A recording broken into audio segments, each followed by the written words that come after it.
Shall we pray? ప్రార్థన చేసుకుందాం. Loving, gracious, merciful Heavenly Father, ప్రేమ, కృప, కనికరం కలిగిన పరలోకమందున మా తండ్రి, in the highly exalted, wonderful name of our Lord and Savior Jesus Christ, we thank and praise Thee for the privilege given to us to come into Thine holy presence.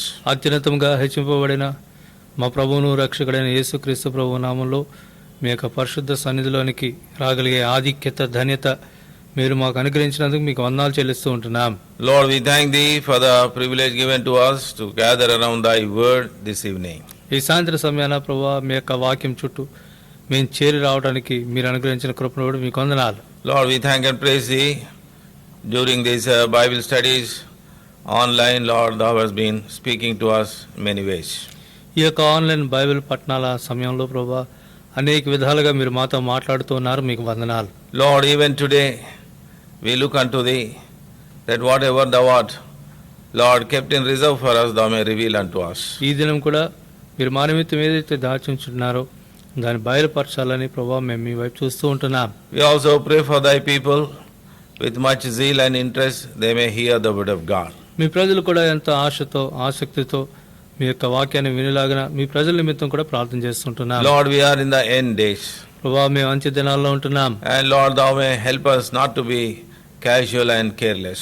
ప్రభువా మేము అజాగ్రత్తగా, ఉదాసీన వైఖరితో ఉండకుండా మీరు మాకు సహాయపడుదురుగాక. These are the days, Lord, we need to prepare ourselves for Thy coming. ప్రభువా ఈ దినాల్లో మేము మీ రాక కొరకై సిద్ధపడవలసిన దినాలు. And these are the days, Lord, we need to prepare ourselves and exercise our faith, so that, Lord, we may be raptured when Thou art coming into the mid-air. మధ్య ఆకాశానికి ప్రభువా మీరు వచ్చినప్పుడు మేము ఎత్తబడేలాగా ప్రభువా మా యొక్క విశ్వాసాన్ని మేము అభ్యసించుకోవలసిన పరిస్థితులు ప్రభువా మేము సిద్ధపడవలసిన సమయం ఇది. Thou art desiring that none should be left behind. ఏ ఒక్కరు కూడా విడిచిపెట్టబడకూడదని మీరు ఆశిస్తూ ఉంటున్నారు. So, Lord, we pray for ourselves, we pray for our church, our believers, and, Lord, our fellowship, that none may left behind. ప్రభువా మా నిమిత్తము, మా సంఘం నిమిత్తము, మా యొక్క విశ్వాసాల నిమిత్తము ప్రభువా ఏ ఒక్కరు కూడా విడిచిపెట్టబడకూడదని మేము ప్రార్థన చేస్తూ ఉంటున్నాం. Lord, Thou may take charge of us this evening. ప్రభువా ఈ సాయంత్రం సమయాన మీరు మా బాధ్యత వహించండి. In this whole program, Thou may take charge of us. ఈ కార్యక్రమం అంతట్లో కూడా మీరు మా బాధ్యత వహించండి. And Thou may bless the singing and the music.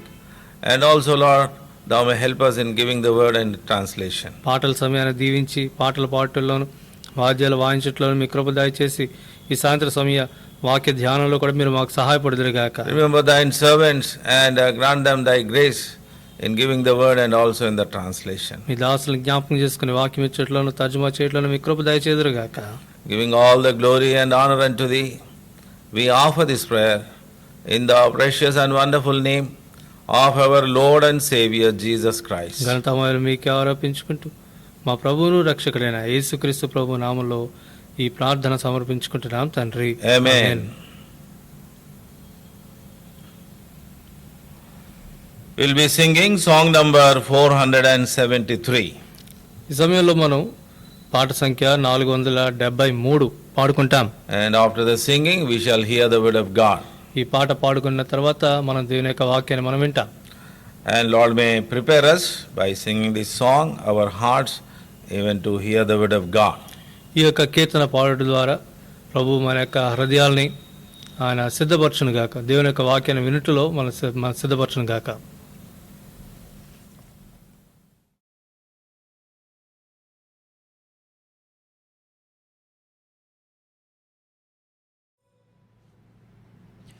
పాట సంఖ్య 473, పాత ప్రతుల్లో 404.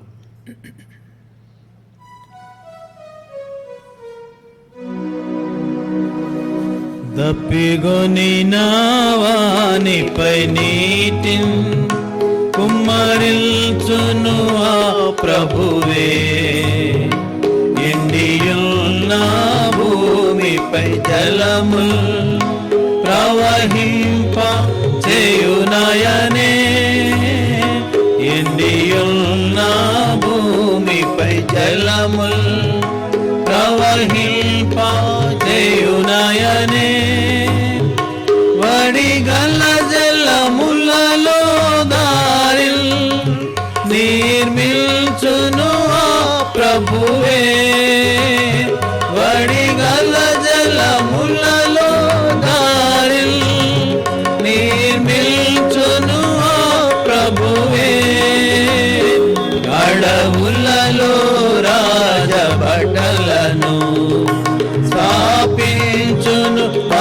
ప్రభువే అడవులలో రాజబాటలను స్థాపించును మన ప్రభువే తప్పికొని నావాని నీతిని కుమ్మరించును ఆ ప్రభువే ఎండియున్న భూమిపై జలముల్ ప్రవహింప చేయునాయనే ఎండియున్న భూమిపై జలముల్ ప్రవహింప చేయునాయనే నీటి కాలువలయోద్ద నిరవంది చెట్ల వలె నీటి కాలువలయోద్ద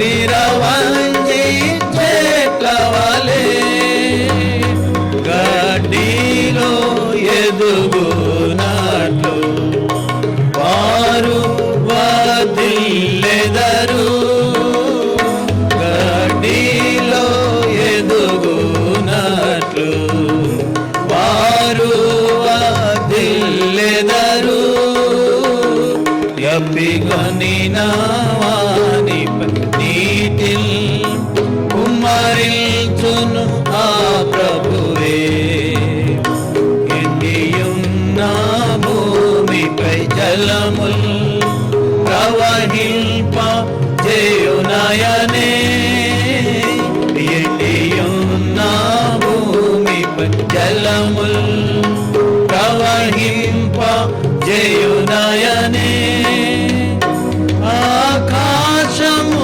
తెరువబడగా మాట్లాడెను మన దేవుడే ఆకాశం తెరువబడగా మాట్లాడెను మన దేవుడే ఒక శబ్దము చేతన సుతుని ఘనపరచెను మన దేవుడే ఒక శబ్దము చేతన సుతుని ఘనపరచెను మన దేవుడే దప్పిగొని నావానిపై నీతిల్ కుమ్మరించును ఆ ప్రభువే ఎండియున్న భూమిపై జలముల్ ప్రవహింప చేయునాయనే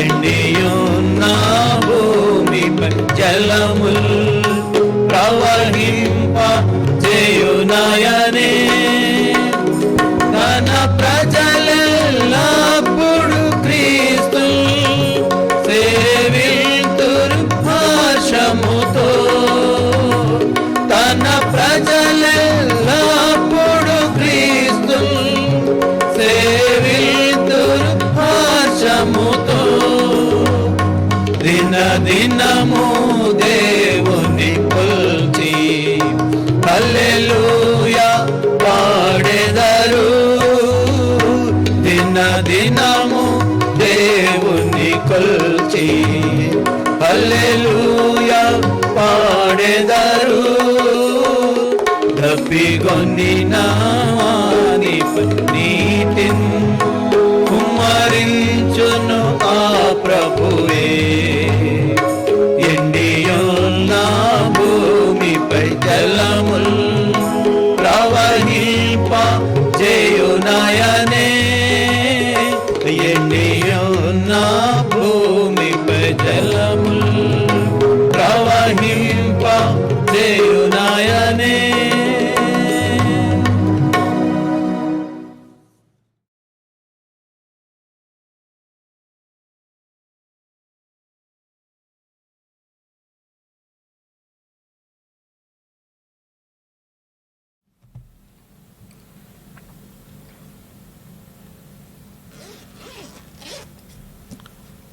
Shall we turn to Romans chapter 4 this evening?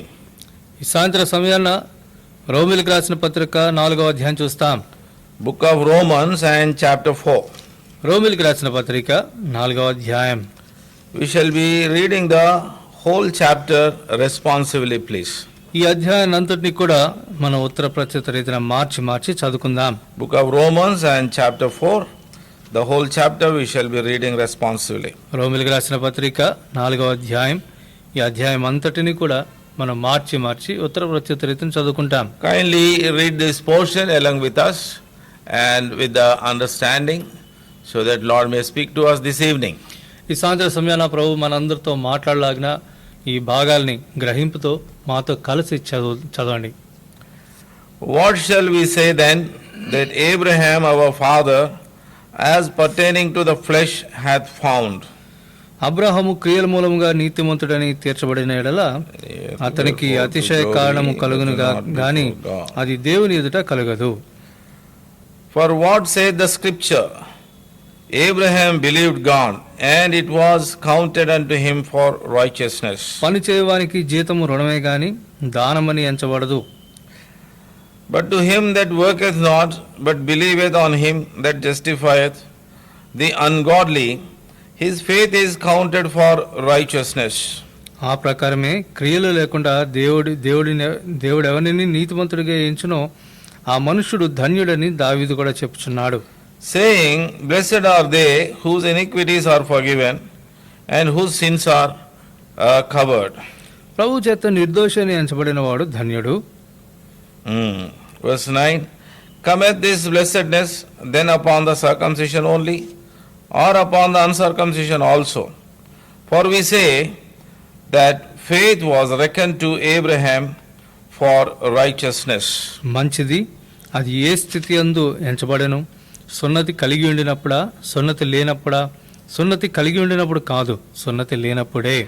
And he received the sign of circumcision, a seal of the righteousness of the faith, which he had yet being uncircumcised, that he might be the father of all of them that believe, though they be not circumcised, that righteousness might be imputed unto them also. మరియు సున్నతి గలవారికి తండ్రి యొగ్గుటకు అనగా సున్నతి మాత్రము పొందినవారు కాక మన తండ్రి అయిన అబ్రహాము సున్నతి పొందక మునుపు అతనికి కలిగిన విశ్వాసం యొక్క అడుగుజాడలను బట్టి నడుచుకొనిన వారికి తండ్రి యొగ్గుటకు అతడు ఆ గురుతు పొందెను. For the promise that he should be the heir of the world was not to Abraham or to his seed through the law, but through the righteousness of faith. ధర్మశాస్త్ర సంబంధులు వారసులైన ఎడల విశ్వాసము వ్యర్థమగును, వాగ్దానమును నిరర్ధకమగును. Because the law worketh wrath, for where no law is, there is no transgression. ఈ హేతు చేతను ఆ వాగ్దానము యావత్ సంతతి గనుక ధర్మశాస్త్రం గలవారికి మాత్రం కాక అబ్రాహామునకు ఉన్నట్టు విశ్వాసము గలవారికి కూడా దృఢము కావాలని కృపను అనుసరించినదై ఉండునట్లు అది విశ్వాసమూలమైనదాయనే. As it is written, I have made thee a father of many nations, before him whom he believed, even God who quickeneth the dead, and calleth those things which be not as though they were. నీ సంతానము ఇలాగూ ఉండునని చెప్పిన దాన్ని బట్టి తాను అనేక జనములకు తండ్రిగునట్లు నిరీక్షణకు ఆధారం లేనప్పుడు అతడు నిరీక్షణ కలిగి నమ్మెను. And being not weak in faith, he considered not his own body now dead, when he was about 100 years old, neither yet the deadness of Sarah's womb. అవిశ్వాసం వలన దేవుని వాగ్దానమును గురించి సందేహింపక and being fully persuaded that what he had promised he was able also to perform. అందుచేత అది అతనికి నీతిగా ఎంచబడెను. Now it was not written for his sake alone that it was imputed to him. మన 24. ప్రభువైన యేసును మృతుల్లో నుండి లేపిన వాని యందు విశ్వాసం ఉంచిన మనకును ఎంచబడునని మన నిమిత్తము కూడా రాయబడెను. Who was delivered for our offenses and was raised again for our justification. May our loving Lord bless the reading of this portion and continue to speak to us. మన ప్రేమ కలిగిన ప్రభు చదవబడిన వాక్య భాగాన్ని దీవించి మనతో మాట్లాడట కొనసాగించును గాక. Shall we pray once again? మరొక మారు ప్రార్థన చేసుకుంటాం. Loving, gracious, merciful Heavenly Father, ప్రేమ కృపా కనికరం కలిగిన పరలోకమందున మా తండ్రి, we thank thee for thy living word. మీ యొక్క సజీవమైన వాక్యం కొరకే మీకు వందనాలు చెల్లిస్తుంటున్నాను. Lord, thou may take charge of us and thou may lead us and guide us this evening. ఈ సాయంత్రం సమయాన ప్రభువా, మీరు మా బాధ్యత తీసుకుని మమ్మల్ని నడిపించి మాకు ఉపదేశించుదురుగాక. Bless this portion which we have read. మేము చదివిన ఈ భాగాన్ని దీవించండి. And whatever we need to glean for our spiritual edification, thou may help us. మా ఆత్మీయ క్షేమాభివృద్ధి నిమిత్తమై మేము ఏమైతే పరిగి ఏరుకొనవలసి ఉందో ఆ విషయంలో మీరు మాకు సహాయపడుదురుగాక. Lord, hide both of us behind thine cross. ప్రభువా, మా ఇరువుని మీ సిలువ చాటున మరుగుపరచండి. And thou may fill us with thine spirit. మీ యొక్క ఆత్మతో మీరు మమ్మల్ని నింపుదురుగాక. And without thee we can do nothing. ప్రభువా, మీరు లేకుండా మీ వ్యక్తి మాలో పని చేయను గాక. All our shortcomings, failures, even our bodily infirmities may be covered under thine precious blood. మా కొరతలు పతనాలు ప్రభువా, మా యొక్క శరీర బలహీనత కూడా మీకు అమూల్యమైన రక్తము చాటున కప్పబడును గాక. And Lord, we seek thine guidance, and according to Ezra 8:22, thine good hand be resting upon us. మీ యొక్క నడిపింపుని కోరుకుంటున్నాం ప్రభువా. యెజ్రా 8:22 ప్రకారంగా మేలు కలిగజేసే మీ మంచి హస్తము మాపై ఉండును గాక. Lord, through thy spirit, according to Nehemiah 9:20, thine good spirit be, Lord, teaching to all of us. ప్రభువా, నెహెమ్యా గ్రంథం 9:20 ప్రకారంగా మీ యొక్క ఉపకారాత్మ మాకందరికీ కూడా బోధించును గాక. According to our need in these present days, thou may speak to us. ఈ ప్రస్తుత దినాల్లో మా అక్కర కొలది మీరు మాతో మాట్లాడండి. Giving all the glory and honor unto thee, we offer this prayer in the precious and wonderful name of our Lord and Savior, Jesus Christ. ఘనతమయులు మీకే ఆరోపించుకుంటూ మా ప్రభువును రక్షకుడైన యేసుక్రీస్తు ప్రభు అద్భుతమైన అమూల్యమైన నామంలో ఈ ప్రార్థన సమర్పించుకుంటున్నాం తండ్రి. Amen. Amen. Well, beloved, we have been contemplating on the justification by faith right from chapter 3, from verse 21 onwards. కౌడు ప్రియులారా, రోమిలికి రాసిన పత్రిక 3:21 నుండి కూడా మనం నీతిని బట్టి, మనం విశ్వాసాన్ని బట్టి ఏ రీతిగా నీతిమంతులుగా తీర్చబడుతున్నాం అన్న విషయాన్ని మనం ధ్యానిస్తున్నాం. So, justification by faith in Christ crucified, and that alone is a remedy for the sins.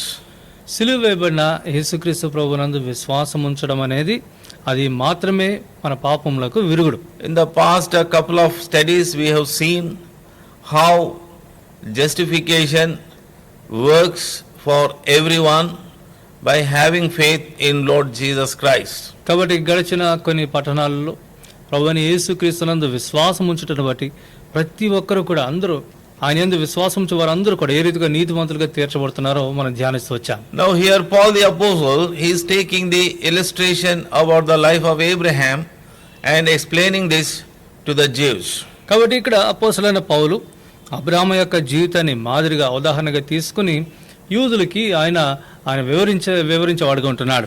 This justification what we receive by faith in God through Lord Jesus Christ, it is nothing to do with the circumcision, it is nothing to do with the works. ప్రభువైన యేసుక్రీస్తు ద్వారా దేవుని యందు విశ్వాసం ఉంచి మనం నీతిమంతులుగా చేయబడే ఈ కార్యంలో సున్నతి గాని లేకపోతే మన యొక్క నీతి క్రియలకి ఎటువంటి తావు లేదు. And also is nothing to do with the law. ధర్మశాస్త్రం కూడా ఈ యొక్క కార్యంలో ఈ యొక్క విషయంలో నిస్సహాయ స్థితిలో ఉంటుంది. That's why Paul the apostle, he is highlighting the life of, or the life and testimony of Abraham, how Abraham was justified in the sight of God. కాబట్టి అపోస్తలుడైన పౌలు ఏ రీతిగా అబ్రహాము దేవుని యొక్క దృష్టిలో నీతిమంతుడిగా తీర్చబడ్డాడు అన్న విషయాన్ని, అబ్రహాం యొక్క జీవితాన్ని వెలుగులోనికి తీసుకుని వచ్చి ఆయన యొక్క జీవితాన్ని ఎత్తి చూపించి బోధించేవాడుకుంటున్నాడు. Now here in verse 2, for if Abraham were justified by works, he hath whereof to glory, but not before God. 2వ వచనంలో చూస్తున్నాం, అబ్రహాము క్రియల మూలంగా నీతిమంతుడని తీర్చబడిన ఎడల అతనికి అతిశయ కారణం కలుగును గాని అది దేవుని ఎదుట కలుగదు.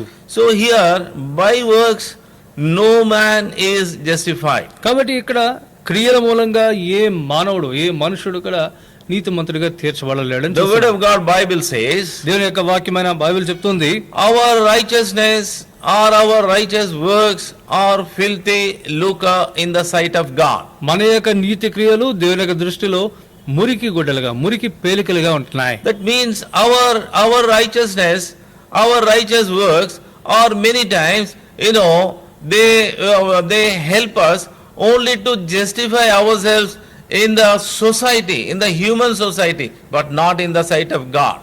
అనేక మార్లు మన యొక్క నీతి క్రియలు మానవ సమాజంలో మనల్ని నీతిమంతులుగా చూపించుకోవడానికే కానీ దేవుని యొక్క దృష్టిలో నీతిమంతులుగా చేయవు. That's why, many human beings, they become dualistic. అందుకనే అనేక మంది మనుషులు వారు ద్వంద్వ వైఖరి కలిగిన వారు. In front of people, they do some works and they manifest certain things to justify themselves, to show that they are righteous people and they are the people who follow the morals. అనేకమైన నైతిక విషయాల్ని నీతి నియమాల్ని పాటించేవారుగా ప్రజల ముందు కొన్ని నీతి క్రియలు చేసేవారుగా ఉంటారు. But in their secret life they are not like that. అయితే వారి యొక్క రహస్య జీవితంలో వారు ఆ రీతిగా ఉండరు. But our God, అయితే మన దేవుడు who looks into the hearts, హృదయాన్ని పరీక్షించి పరిశోధించే దేవుడు, He knows the deeper things of our heart. మన హృదయంలోని లోతైన విషయాలు ఆయన ఎరిగిన వాడు. He knows the secret things of our life. మన జీవితాల్లో రహస్యమైన వాటిని ఆయన ఎరిగిన వాడు. So we need to be very careful. కాబట్టి మనం ఎంతో జాగ్రత్తగా ఉండవలసిన That's why వారు. somebody said like this. అందుకని ఒక ఆయన ఈ రీతిగా అన్నాడు, When you are all alone, you must take care of your thoughts. నీవు ఒంటరిగా ఉంటున్నప్పుడు నీ యొక్క ఆలోచన విషయంలో నీ జాగ్రత్త వహించాలి. Because our thoughts are the things which are the beginners, which are the provocation to lead us into temptation and yield to the sin. కాబట్టి శోధనలోనికి నడిపించి పాపానికి మనం లొంగిపోయేలా చేసే వాటికి కారణం ఏంటంటే ఆరంభంగా మన యొక్క తలంపులే మనల్ని పాపంలోకి నడిపించేవిగా ఉంటున్నాయి. That's why here it is written, Paul is writing, అందుకని ఇక్కడ అపోస్తలుడైన పౌలు for రాస్తున్నాడు, if Abraham were justified by works, he hath whereof to glory, but not before God. Abraham క్రియల మూలంగా నీతిమంతుడని తీర్చబడిన ఎడల అతనికి అతిశయ కారణం కలుగును గాని అది దేవుని ఎదుట కలగదు. In epistle of James, యాకోబు రాసిన పత్రికలో James emphasizes about the works also. క్రియల గురించి కూడా ఇక్కడ యాకోబు ఆయన నొక్కి చెప్తుంటాడు. We need to analyze these issues and try to understand what Paul's perception is and what the perception of James. కాబట్టి ఈ విషయాలన్నింటినీ కూడా మనం విశ్లేషించి యాకోబు యొక్క ఆయన యొక్క ఆలోచన ఏ రీతిగా ఉంటుంది, ఆయన యొక్క తలంపులు ఏ రీతిగా ఉంటున్నాయి, అపోస్తలుడైన పౌలు యొక్క తలంపులు ఏ రీతిగా ఉంటున్నాయని మనం గ్రహించాలి. See what James is telling in epistle of James chapter 2 and verse 24. చూడండి యాకోబు రాసిన పత్రిక 2వ అధ్యాయం 24వ వచనంలో అపోస్తలుడైన యాకోబు ఏమంటున్నాడంటే, You see then how that by works a man is justified and not by faith only. మనుషుడు విశ్వాస మూలమున మాత్రము కాక క్రియల మూలమునను నీతిమంతుడని ఎంచబడునని మీరు దీని వల్ల గ్రహించితిరి. So here little analogy is there from verse 14 till 26. కాబట్టి 14వ వచనం నుండి 26వ వచనం వరకు దీని గురించి కొంత వివరణ మనం చూస్తాం. Here we must understand James clearly and also Paul also clearly. ఇక్కడ మనం అపోస్తలుడైన పౌల్ని యాకోబుని ఇద్దరు కూడా మనం స్పష్టంగా తేటగా మనం గ్రహించాలి. And in the light of the life of Abraham we can understand this very clearly. అబ్రాహాము యొక్క జీవిత వెలుగులో మనం ఈ విషయాన్ని మనం స్పష్టంగా మనం గ్రహించగలుగుతాం. And both of these men of God, they have taken the example of Abraham. ఈ ఇద్దరు దైవజనులు కూడా అబ్రాహాం యొక్క జీవితాన్ని ఉదాహరణగా తీసుకున్నారు. But what James is telling is, యాకోబు ఏమంటున్నాడంటే, he is not telling without faith only by works we can be justified. అంటే విశ్వాసము లేకుండా కేవలం క్రియల చేత మాత్రమే మనం నీతిమంతులుగా తీర్చబడతామని చెప్పట్లేదు. So what he says here is, ఆయన ఇక్కడ ఏమంటున్నాడంటే, to our faith when works are added, that will help us to exercise our faith and to exercise our testimony before the people. మన యొక్క విశ్వాసానికి మన క్రియలు కూడా జోడితమైనప్పుడు, అవి కూడా జోడించబడినప్పుడు అప్పుడు మన సాక్ష్యానికి, మన విశ్వాస జీవిత సాక్ష్యానికి అదెంతో దోహదపడేదిగా ఉంటుంది. Because people do not know how much faith we have in God. ఎందుకంటే వ్యక్తిగతంగా దేవుని యందు మనం ఎంత విశ్వాసం కలిగి ఉంటాం అన్నది ప్రజలు వారు గ్రహించలేరు. But our actions and our deeds, they will manifest whether we are the people having faith in God or not. అయితే మన యొక్క క్రియలు, మన యొక్క చర్యలు, మనం దేవుని యందు విశ్వాసం కలిగి ఉంటున్నామా లేదా అన్న విషయాన్ని ప్రజలకు తెలిపేవిగా ఉంటాయి. Abraham, by his deeds also, that he manifested, he had faith in God. Abraham తన క్రియల ద్వారా కూడా తాను దేవుని యందు విశ్వాసం కలిగి ఉంటున్నానన్న విషయాన్ని ఆయన వ్యక్తపరిచిన వాడుగా ఉంటున్నాడు. In Genesis chapter 22, when we read from the 22 first 19 verses, ఆదికాండం 22వ అధ్యాయం మొదటి 19 వచనాల్లో మనం చదివినట్లయితే there we see all the actions of Abraham. అబ్రాహాము యొక్క క్రియలన్నింటిని కూడా మనం చూస్తాం అక్కడ. Point number 1. మొదటి విషయం ఏమంటే God told Abraham, you take your only son Isaac whom thou lovest and offer him as a sacrifice on the Mount Moriah. ఆ దేవుడు అంటున్నాడు ఆయన 2వ వచనంలో మనం చూస్తున్నాం, నీకు ఒక్కడై ఉన్న నీ కుమారుని అనగా నీవు ప్రేమించి ఇస్సాకుని తీసుకొని మోరియా దేశమునకు వెళ్ళి అక్కడ నేను నీతో చెప్పబో పర్వతంలో ఒక దాని మీద దహన బలిగా అర్పించు అన్నాడు. So now the actions of Abraham begins to show that his God is faithful who called him. తనను పిలిచిన ఆ దేవుడు తన దేవుడు నమ్మదగిన వాడు అని నిరూపించేందుకు ఇప్పుడు అబ్రహాం యొక్క క్రియలు ప్రారంభమవుతున్నాయి. That's why I see in 1 Thessalonians chapter 5 what Paul is telling. చూడండి, అందుకనే తెస్సలోనికీయులకు రాసిన మొదటి పత్రిక 5వ అధ్యాయంలో అపోస్తలుడైన పౌలు ఏమంటున్నాడో చూస్తాం. What is telling? అదేమంటున్నాడంటే ఇక్కడ The first epistle of Thessalonians తెస్సలోనికీయులకు రాసిన మొదటి పత్రిక and chapter 5 and verse 24. 5వ అధ్యాయం 24వ వచనం, Faithful is he that calleth you, who also will do it. మిమ్మును పిలిచువాడు నమ్మకమైన వాడు గనుక అలాగు చేయను. So Abraham believed this. కాబట్టి అబ్రహాము ఈ మాటను ఆయన నమ్మిన వాడుగా ఉంటున్నాడు. God who called me from among the idolaters, from among the ungodly people, from my place called Ur, he is faithful even to perform everything on my behalf. నా యొక్క స్వస్థలమైన ఊరైన ప్రాంతంలో అవిశ్వాసుల నుండి విగ్రహారాధికుల నుండి నన్ను పిలిచిన దేవుడు ఆయన ఏదైనా చేయడానికి ఆయన నమ్మదగిన వాడన్న విషయాన్ని గ్రహించిన వాడుగా So the ఉంటున్నాడు. moment God ordered him to take his son and offer him as a sacrifice, కాబట్టి తన కుమారుని తీసుకుని ఒక బలి అర్పణగా అర్పించమని ఎప్పుడైతే దేవుడు ఆజ్ఞాపించిన వాడుగా ఉంటున్నాడో he had no second thoughts about it. ఆ విషయంలో రెండవ తలంపు లేదు అబ్రహాముకి. మరి He did not take the counsel of his wife. తన యొక్క భార్య ఆలోచన తీసుకునలేదు. He did not take the counsel of his chief servants. తన యొక్క ముఖ్య దాసుల యొక్క ఆలోచన ఆయన తీసుకునలేదు. He did not discuss this matter with anybody. ఈ యొక్క విషయాన్ని మరి ఎవరితో కూడా తను ఆయన పంచుకొనలేదు. When the matter is straight coming from God, నేరుగా దేవుని నుండి ఈ యొక్క అంశం వస్తున్నప్పుడు you need not discuss with anyone. నీవు ఎవరితో కూడా చర్చించిన అవసరం లేదు. Many times what is happening is, అనేక మార్లు ఏం జరుగుతుందంటే we are keeping God aside and we discuss ourselves and we decide the matters. దేవుని ఒక ప్రక్కన పెట్టి మనం చర్చించుకొని విషయాల్లో మనమే ముందుకు పోతా ఉంటాం. Many times we fail in praying for the God's direction. అనేక మార్లు దేవుని యొక్క దిశని కనుగొనే విషయంలో మనం తప్పిపోతూ ఉంటున్నాం. We only decide the direction and ask Lord to approve that. దిశా నిర్దేశాలు మనమే చేసుకుని దాన్ని ఆమోదించమని ప్రభువుని కోరుకుంటాం. But God is not like, but Abraham was not like that. అయితే అబ్రహాం ఆ రీతిగా లేడు. Mind you, he is the first person who believed in God. దేవుని యందు విశ్వాసం ఉంచిన వారిలో అబ్రహాము మొట్టమొదటి వాడు. And with him the dispensation of faith began. అబ్రహాముతోనే విశ్వాస యుగం అనేది ప్రారంభమైంది. And for him there was no law. అబ్రహామునకు ధర్మశాస్త్రం లేదు. There was no Bible. Bible లేదు అబ్రహాం దగ్గర. And there was no record of the people of faith before him. తనకంటే ముందు వరుసలో ఏ ఒక్కరు కూడా విశ్వాసాన్ని అనుసరించిన వారు లేరు. But how about you and me? మరి నీ విషయాన్ని నా విషయానికి వస్తే We have all these things. ఇవన్నీ కూడా మనం కలిగి ఉన్నాం. We have the word of God, the Bible. దేవుని వాక్యమైన బైబిల్ మనం కలిగి ఉన్నాం. And we have the record of all such people who exercise their faith starting from Abraham onwards. Abraham మొదలుకొని తమ విశ్వాసాన్ని ఆ అభ్యాసంలో పెట్టిన అనేక మంది యొక్క జీవితాలు మన ముందు ఉంటున్నాయి. He had only stray examples like Abel and like Noah and like Enoch. బహుశా అబ్రహాముకు ఆ యొక్క ఏబేల్ గురించి నోవా గురించి వీరి గురించి కొన్ని విషయాలు తెలిపిన వారు మాత్రం ఉండవచ్చు గాక. But more than that, he never had any much explanation and understanding about the people who had faith in God and what God can do on their behalf. అంతకు మించి దేవుని యందు విశ్వాసం ఉంచిన వారు ఎవరున్నారు, వారి పక్షాన దేవుడు ఏం చేస్తున్నాడు, ఏం చేయగలన్న విషయాలు బోధించేవారు అబ్రహాంకి ఎవరు లేరు.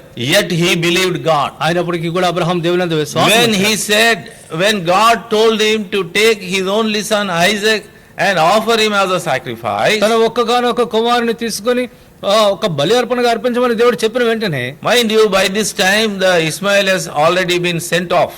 చూడండి, ఆ సమయానికి ఇష్మాయిల్ అక్కడ లేడు, అప్పటికే పంపివేయబడ్డాడు. God has very strictly told him దేవుడు అంత ఖచ్చితంగా చెప్పాడు that Ishmael cannot be your son. Ishmael నీ కుమారుడు కాలేడు అనే విషయం ఎంతో He స్పష్టం. is your son after the flesh, but he is not after the promise. Ishmael నీకు శరీర సంబంధమైన కుమారుడే గాని నీకు వాగ్దాన పుత్రుడు కాడు. But Isaac is along with your flesh, he is the son of the promise. ఇస్సాకు అయితే నీ శరీరీతిగా నీ కుమారుడు మాత్రమే కాదు గాని వాగ్దాన పుత్రుడు. So I will bless the seed of Isaac, in whom my covenant with you shall be fulfilled. నా నిబంధన ఇస్సాకు ద్వారా, ఇస్సాకును బట్టి నెరవేరుతుంది. ఇస్సాకు నేను అభివృద్ధి చేస్తాను, దీవిస్తానని చెప్పాను. Not in Ishmael. ఇష్మాయిల్ కాదు. So now Abraham should puzzle, isn't it? కాబట్టి ఇప్పుడు నిజంగా అబ్రహాము తను ఆశ్చర్యపోవాలి. One side God, you say that you will fulfill your covenant in my seed of Isaac. ఒకవైపేమో దేవా నా సంతానమైన ఇస్సాకులో నీ నిబంధన నెరవేరుస్తావని చెప్తుంటున్నా. But another side you say that you take him and go and offer as a sacrifice. మరొక వైపేమో తీసుకుని వెళ్ళి బలి అర్పణ అర్పించమంటున్నా. Why God allowed this kind of situation in the life of Abraham? Abraham యొక్క జీవితంలో దేవుడు ఎందుకని ఇటువంటి పరిస్థితిని అనుమతించిన వాడుగా ఉంటున్నాడు? Because God wanted to elevate him to the highest position in the warriors of faith. కాబట్టి విశ్వాస వీరుల చరిత్రలో ఆ యొక్క పట్టికలో అబ్రహాంని అత్యున్నతమైన స్థానంలో నిలపాలని దేవుడు So that is the desire of God. కాబట్టి ఇది దేవుని యొక్క ఆశ. He wants to elevate him to the highest position in the list of the faithful warriors. విశ్వాస వీరుల పట్టికలో అబ్రహామును అత్యున్నతమైన స్థానంలో నిలపాలని దేవుడు ఆశించిన వాడుగా ఉంటున్నాడు. Whenever God wants to elevate you to the higher positions in your life, నీ జీవితంలో ఎప్పుడైనా దేవుడు నేను అత్యున్నతమైన స్థానంలోకి ఆయన తీసుకుని రావాలనుకున్నప్పుడు, mind you, he will test you, he will try your faith, and he will bring many such situations which will really try your faith in God. నిజంగా దేవుని యందు నీ యొక్క విశ్వాసాన్ని పరీక్షించే అనేకమైన పరిస్థితుల్ని, శోధనల్ని ఆయన తీసుకుని వచ్చేవాడుగా ఉంటాడు. So what did Abraham do? కాబట్టి అబ్రహాం ఏం చేశాడండి? In chapter 22 of Genesis we see ఆదికాండం 22వ అధ్యాయం మనం చూస్తాం. verse 3 and 4. చూడండి 3-4 వచనాలు మనం చూస్తాం. ఆదికాండం 22వ అధ్యాయం 3-4 వచనాలు. తెల్లవారినప్పుడు అబ్రహాము లేచి తన గాడిదకు గంత కట్టి తన పనివారుల ఇద్దరిని తన కుమారుడగు ఇస్సాకును వెంట పెట్టుకుని దహన బలి కొరకు కట్టెలు చీల్చి లేచి దేవుడు తనతో చెప్పిన చోటికి వెళ్ళాను. So మూడవ నాడు అబ్రహాము కన్నులెత్తి దూరం నుండి ఆ చోటు చూచి. Kindly see this, what is written here. చూడండి ఇక్కడ ఏమని రాయబడిందో చూస్తాం. First thing, మొదటిదేమో Abraham rose up early in the morning. Abraham తెల్లవారినప్పుడు Abraham లేచి. And he saddled his ass. Second thing. రెండవది తన గాడిదకు గంత కట్టి. And he took 2 of his young men with him. తన పనివారిలో ఇద్దరు యవనుల్ని తనతో కూడా తీసుకుని. And thirdly, he took Isaac his son with him. తర్వాత మూడవదిగా తన కుమారుడైన ఇస్సాకుని తనతో తీసుకుని. And fourthly, he took the wood for the burnt offering. నాలుగవదిగా ఆయన దహన బలి కొరకైన కట్టెలను తీసుకుని. And he started his journey to Mount Moriah. ఇప్పుడు మోరియా పర్వతానికి తన యొక్క ప్రయాణాన్ని ప్రారంభించాడు. See, in all these 5 actions, we see the implicit obedience of Abraham to God. First thing, ఈ యొక్క 5 అంశాల్లో కూడా దేవుని యొక్క మాటకు వెనువెంటనే విధేయత చూపడాన్ని మనం చూస్తాం. and secondly, రెండవదిగా we also see the irreparable faith that Abraham had in God. ఇటువంటి అచంచలమైన విశ్వాసం దేవుని యందు అబ్రహాం కలిగి ఉండటాన్ని మనం చూస్తుంటున్నాం. Not even 0.1% he doubted God. ఒక్క 100కి 0.1 అంటే 10లో ఒక వంతు కూడా దేవుని యందు అవిశ్వాసం కలిగి He లేడు. did not doubt God at all. దేవుని ఏ మాత్రం కూడా సంశయించలేదు. He did not argue with God at all. దేవునితో ఏ మాత్రం కూడా He వాదించలేదు. did not reason out about this issue at all. ఈ యొక్క విషయాల గురించి ఏ మాత్రం కూడా ఆయన వాదన చేయలేదు. Without any second thought, he has started. మరొక రెండవ తలంపు లేకుండా అబ్రహాం ప్రారంభించాడు. First and foremost, he has not taken anybody's counsel. మొదటిగా తను ఎవరి యొక్క ఆలోచన తీసుకున్నాడు. Because Abraham had that privilege, always God used to speak to him by his voice. ఎందుకంటే అబ్రహాము గొప్ప ఆధిక్యత, తన స్వరముతో దేవుడు అబ్రహాంతో మాట్లాడే అనుభవాన్ని అబ్రహాం కలిగి ఉన్నాడు. So beloved, when he heard the voice of God, he need not, take anybody's counsel more. కాబట్టి ప్రియులారా, దేవుని యొక్క స్వరాన్ని స్వయంగా విన్నప్పుడు మరి ఎవరి ఆలోచన అవసరం లేదు. Many times అనేక మార్లు we hear the voice of the Lord through his word. దేవుని యొక్క స్వరాన్ని, దేవుని యొక్క వాక్యం నుండి మనం వింటాం. In our personal meditation, మన వ్యక్తిగత ధ్యానంలో, and in the messages, వర్తమానాల్లో వింటూ ఉంటాం. and in the meetings, మన కూడికలో మనం వింటూ and ఉంటాం. many ways, Lord always try to give the direction to our lives. అనేక రీతిలుగా ప్రతి సందర్భంలో కూడా దేవుడు మన యొక్క జీవితానికి దిశా నిర్దేశాన్ని నియమించాలని But కోరుకుంటాడు. many times what is happening is, అనేక మార్లు ఏం జరుగుతూ ఉంటుందంటే we are not obeying, మనం విధేయత and చూపించలేకపోతున్నాం. we have many doubts. అనేకమైన సంశయాలు మనకు కలిగి Why we ఉంటున్నాం. have many doubts? ఎందుకంటే మనం అనేక సంశయాలు కలిగి Because we do ఉంటున్నాం. not have 100% faith in God. ఎందుకంటే 100% దేవుని యందు విశ్వాసం మనకు కలిగి We ఉండలేకపోతున్నాం. feel మనం We ఏమనుకుంటాం? are more wiser than God. మనం దేవుని కంటే జ్ఞానం అనుకుంటాం. That's why అందుకనే there are so many setbacks in the lives of the believers. విశ్వాసుల జీవితంలో అనేకమైన వెనుకబడతనాలు ఉంటున్నాయి. And there are so many setbacks in the life of the Christians. క్రైస్తవుల జీవితంలో అనేకమైన వెనుకబాటుతనాలు That's ఉంటున్నాయి. why there is no proper growth in our lives. అందుకనే మన జీవితంలో సరిగా లేదు ప్రియులారా. So here God, Abraham, he went to Mount Moriah. కాబట్టి ఇక్కడ అబ్రహాము మోరియా పర్వతానికి వెళ్ళిన వాడు And third ఉంటున్నాడు. day he lifted up his eyes అక్కడ వెళ్ళిన తర్వాత మూడో నాడు తన And he కన్నులెత్తి saw the చూచి place. ఆ స్థలాన్ని దూరం నుండి చూశాడు. and verse 5 says, 5వ వచనంలో మనం చూసినప్పుడు and Abraham said, this is the sixth one. ఇది 6వ అంశం. Ah. Yes. See, I am reading verse 5. And Abraham said unto his young men, abide ye here with the ash, and I and the lad will go yonder and worship and come again to you. 5వ వచనం, తన పనివారితో మీరు గాడిదతో ఇక్కడనే ఉండుడి, నేనును ఈ చిన్నవాడును అక్కడికి వెళ్ళి దేవునికి మ్రొక్కి మరలా మీ ఎదుకు వచ్చేదామని చెప్పి. You understand? గ్రహించామా అండి? Now he is leaving the young men, young servants there down below the foothill. ఇక్కడ మనం చూసినట్లయితే తన యవ్వనులైన పనివారిని ఆ యొక్క కొండ దిగువ భాగాన్ని విడిచిపెడుతుంటున్నాడు. So what he said? కాబట్టి ఇప్పుడు ఏమంటున్నాడు ఆయన? Me and the lad, that is my son, we will go and worship the Lord. నేనును ఈ చిన్నవాడును అక్కడికి వెళ్ళి దేవునికి మ్రొక్కి మరలా మీ ఎదుకు వచ్చేదాం.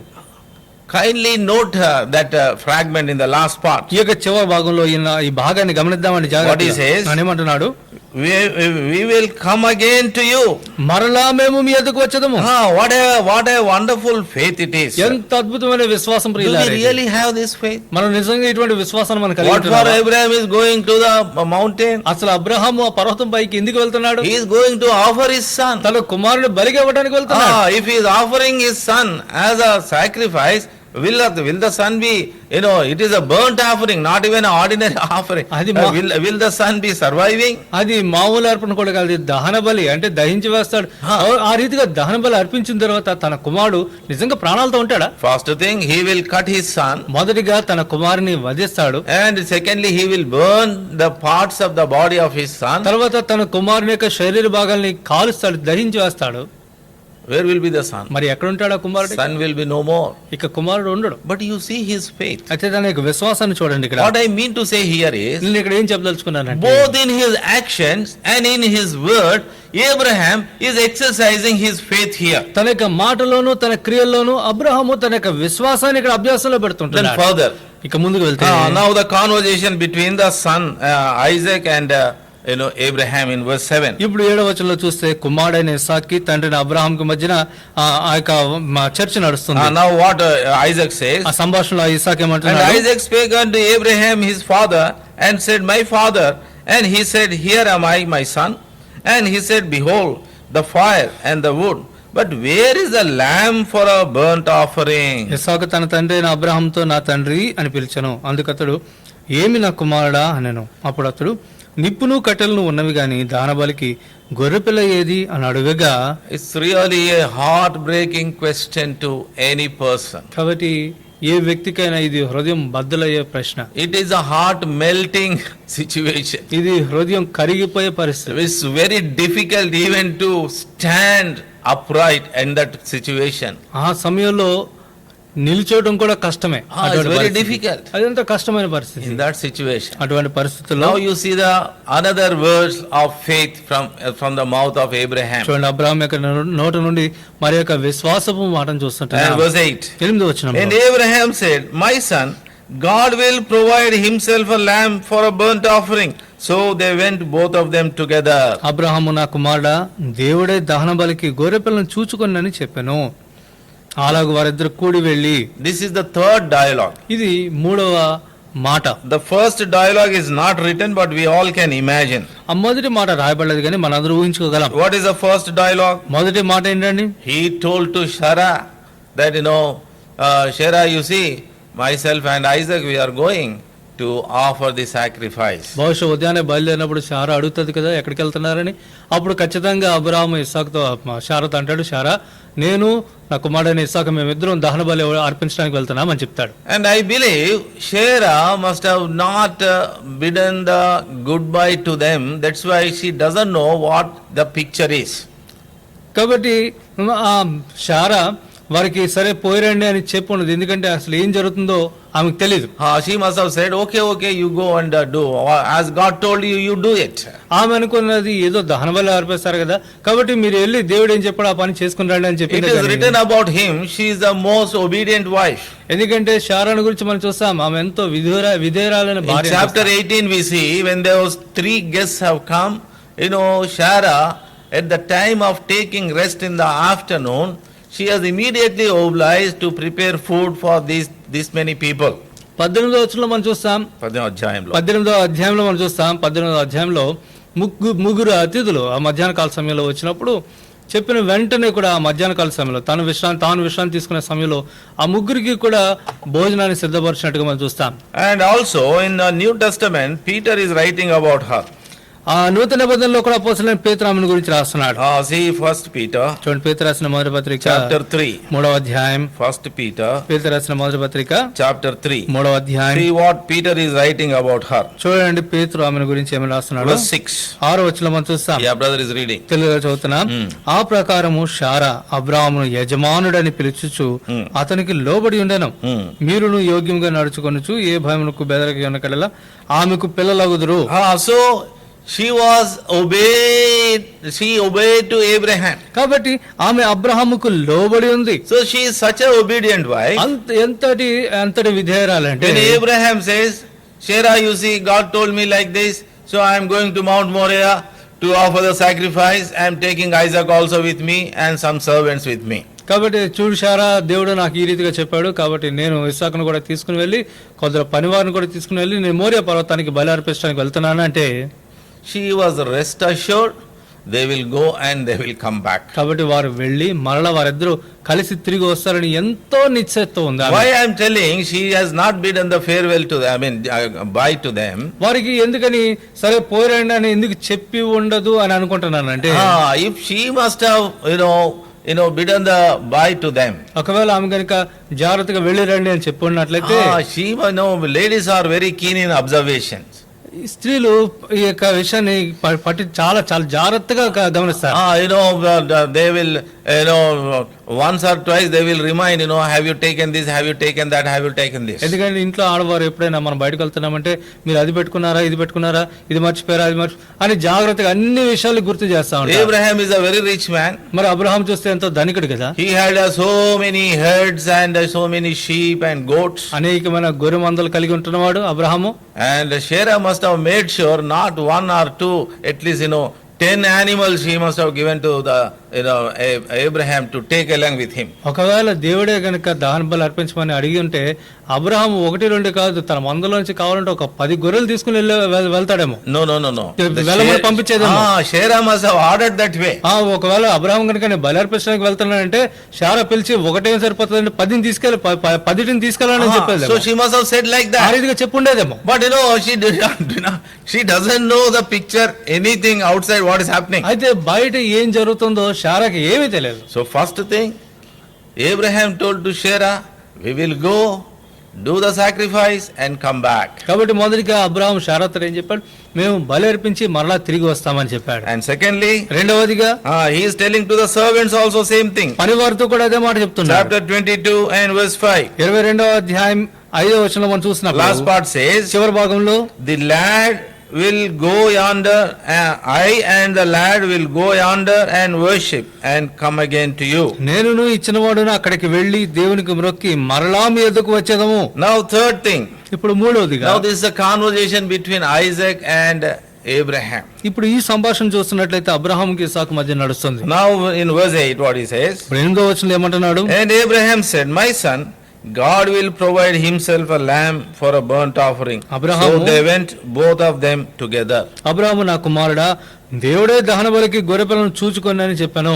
So what I mean to say is, కాబట్టి ఈ సందర్భంలో నేను ఏం in చెప్తాను, all these actions, ఈ యొక్క చర్యలన్నిటిలో కూడా and in all these his words, తన యొక్క మాటలన్నిటిలో కూడా we don't see that even 0.1% doubt he had about God. 10లో 1% 100% కూడా దేవుని యందు సందేహం అనేది మనం చూడం. So with this climax, in the whole process is coming to a climax with his answer in verse 8.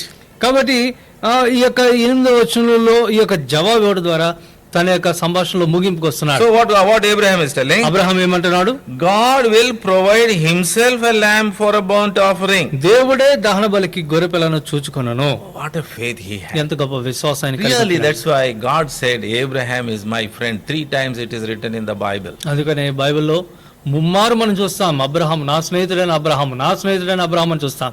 So Abraham God never hidden anything to Abraham. అబ్రహామునకు దేవుడు ఏది కూడా మరుగు చేయలేదు. And Abraham's faith was growing day by day in his life. ఆ రీతిగా Abraham యొక్క విశ్వాసం కూడా తన జీవితంలో దినదినం పెరుగుతూ వచ్చింది. Year by year, incident to incident, his faith was growing. ఒక సందర్భం నుండి మరొక సందర్భం ప్రతి సంవత్సరం కూడా తన యొక్క విశ్వాసం పెంపొందుతూ పెరుగుతూనే వచ్చింది. Now finally what did he do? ఇప్పుడు చివరికి ఏం చేశాడు? He came to Mount Moriah. Morya పర్వతానికి Now వచ్చాడు. he has built the altar. ఇప్పుడు ఒక బలిపీఠాన్ని He has bound Isaac and put it on the altar, and he also took the knife to slay him. ఇప్పుడు తన కుమారుడిని ఇస్సాకుని తీసుకుని బంధించి బలిపీఠం పైన పెట్టి తాన్ని వధించడానికి తన చేతిని వాడు కత్తెత్తిన వాడుగా That ఉంటున్నాడు. was the final action in this process.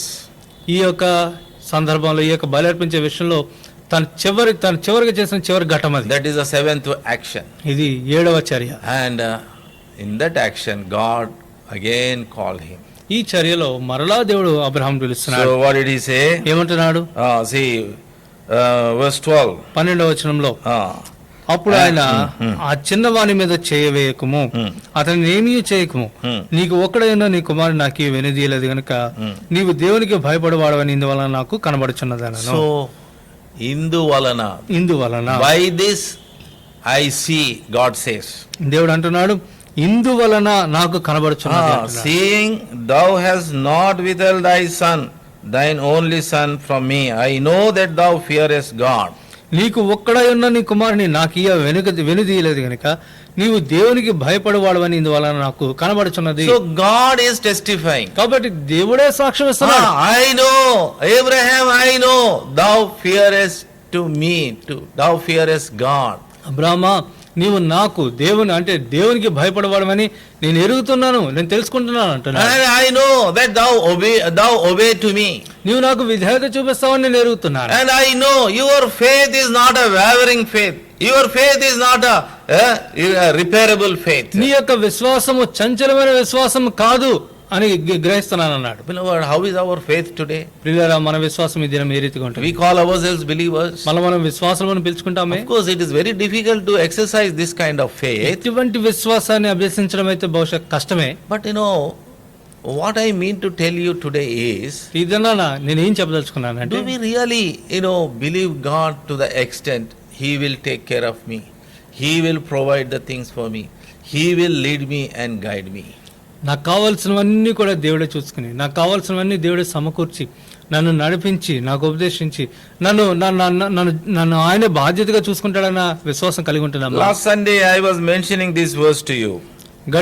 గత ఆదివారం ఈ యొక్క వచనాన్ని ఎత్తి చూపిస్తూ వచ్చాను. Psalm 48. చూడండి, 48వ కీర్తన And the last verse, the verse 14. 14వ వచనం.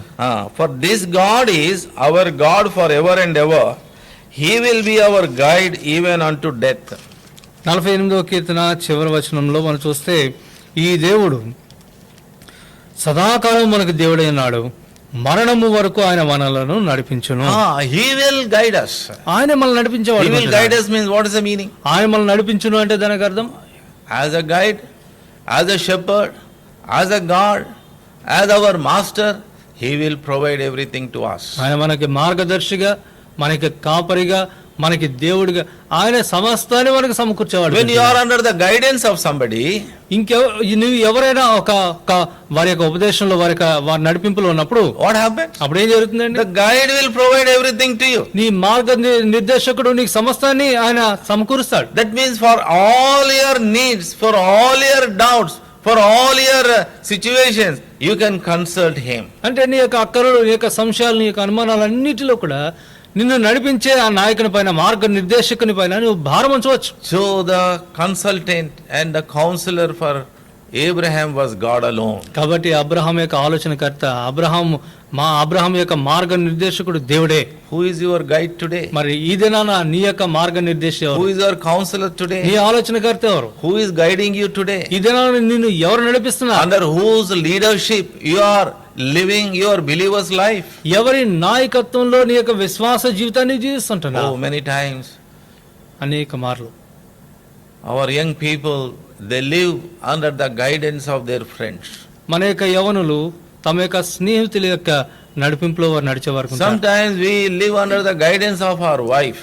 కొన్ని వాళ్ళు మన భార్యల నియంత్రణలో, వారి యొక్క నడిపింపులో And నడిచేవారు. sometimes we live under the guidance of the husband. కొన్ని వాళ్ళు అయితే మన యొక్క భర్తలు ఎలా నడిపిస్తారో నడుచుకునే వారు ఉంటా. And sometimes we are guided under the guidance of the children. The parents are guided by the children. కొన్ని వాళ్ళు అయితే తల్లిదండ్రులని బిడ్డలు నడిపించేవారు ఉంటారు. Look at Abraham. చూడండి, అబ్రహామును చూడండి. What a wonderful model family is this. ఎంత అద్భుతమైన మాదిరికరమైన గృహం ఇది. These days, the reasons for many of our family problems is God is not our counselor. He is not the head over us.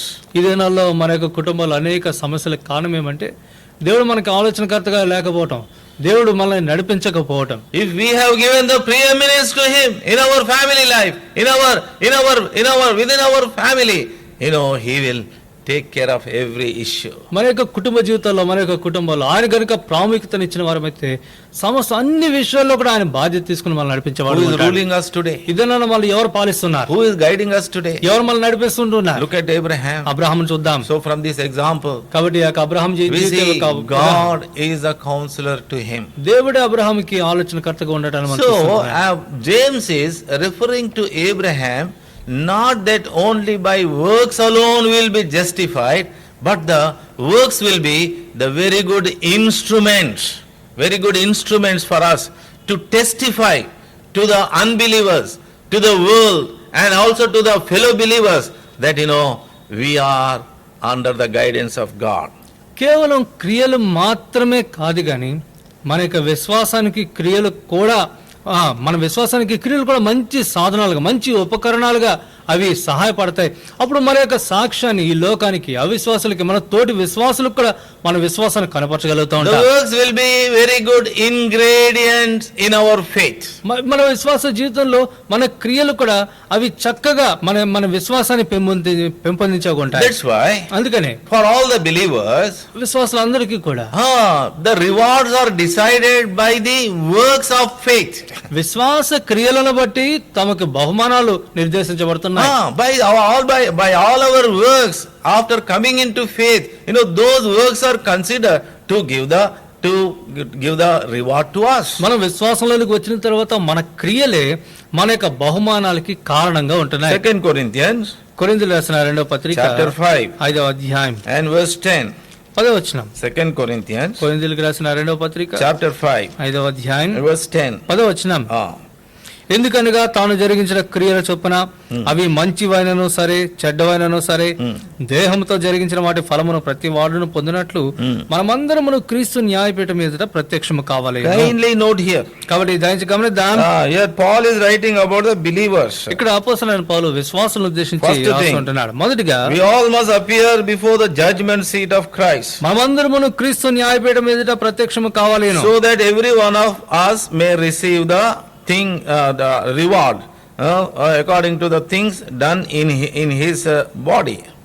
కాబట్టి దేహంతో జరిగించిన వాటి ఫలమును ప్రతివాడును పొందునట్టు. That means this is after we begin our faith journey. అంటే మన యొక్క విశ్వాస యాత్రను మనం ప్రారంభించిన తర్వాత So we must understand the word of God clearly. దేవుని యొక్క వాక్యాన్ని మనం స్పష్టంగా Now గ్రహించాల్సి. James is speaking about the works after we begin to have faith in God. కాబట్టి క్రియల గురించి మాట్లాడుతున్నప్పుడు యాకోబు ప్రభువైన యేసుక్రీస్తులో మన యొక్క విశ్వాస జీవితాన్ని యాత్ర ప్రారంభించిన తర్వాత మన క్రియలను ఉద్దేశించి Now మాట్లాడుతున్నాడు. Paul is also talking about the works in Corinthians after we begin to have faith in God. కొరింథీయులకు రాసిన 2వ పత్రిక 5వ అధ్యాయం 10వ వచనంలో కూడా అపోస్తలుడైన పౌలు దేవుని యందు మన విశ్వాసాన్ని ప్రారంభించిన తర్వాత మన క్రియల గురించే Now మాట్లాడుతున్నాడు. coming to Romans chapter 4. ఇప్పుడు రోమీయులకు రాసిన పత్రిక 4వ అధ్యాయానికి వస్తే Here Paul is talking about the works before having faith in God. ఇక్కడ క్రియలు దేవుని యందు విశ్వాసం ఉంచక మునుపు మన క్రియల గురించి That's మాట్లాడుతున్నాడు. why we must understand. అందుకని మనం గ్రహించాలి. For if